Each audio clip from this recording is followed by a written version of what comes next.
Now, let me first start by answering this question. What exactly is a spiritual gift? Well, I'm going to define it in this way. A spiritual gift is a special, unique ability given by God to every believer for the purpose of edifying the body of Christ and glorifying God. So we're going to be in 1 Corinthians chapter 12. We're going to jump right in, and I'm going to give you 8 principles about spiritual gifts. Principle number 1, there are different types of spiritual gifts. Notice what Paul says in verse 4. There are different kinds of spiritual gifts, but the same Spirit is the source of them all. Now, this is going to be for another video, but there are supernatural gifts, there are support gifts, there are serving gifts, and there are speaking gifts, and we're going to get into all of that. Principle number 2 is that every single Christian has a spiritual gift. Notice what Paul says here in verse 7. It says a spiritual gift is given to each of us. Notice once again, Paul wants us to get it. So in verse 11, he says this: it is the one and only Spirit who distributes all these gifts.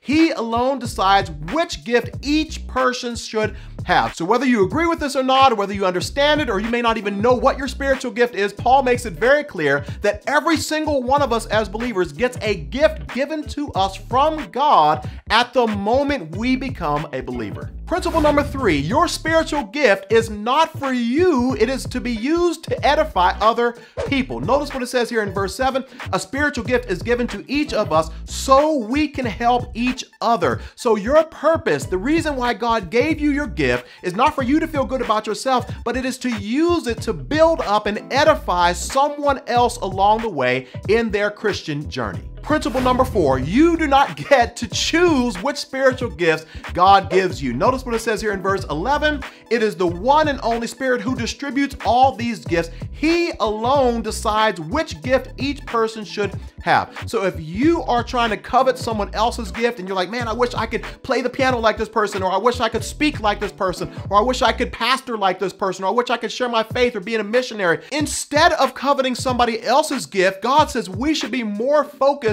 on using and developing our gift for Him. Number 5, your gift, I'm talking to you, is necessary for the whole body of Christ to function properly. Notice what Paul says in verse 15. He says this: if the foot says, I am not a part of the body because I am not a hand, that does not make it any less a part of the body. Paul says you don't get the right to say, you know what, because I'm not a preacher, because I'm not a pastor, because I'm not a worship leader, then therefore my gift does not make any major contribution to the body of Christ. As a matter of fact, Paul goes on the contrary later on in this passage to say the gifts that we see as being somewhat weak and insignificant and unnecessary are actually the gifts that we should give greater honor to, because these are the gifts that really help the church and the body of Christ to move forward. So let me just encourage you, if you have a gift that's kind of hidden and behind the scenes, don't think that your gift is less important or less valuable to the body of Christ.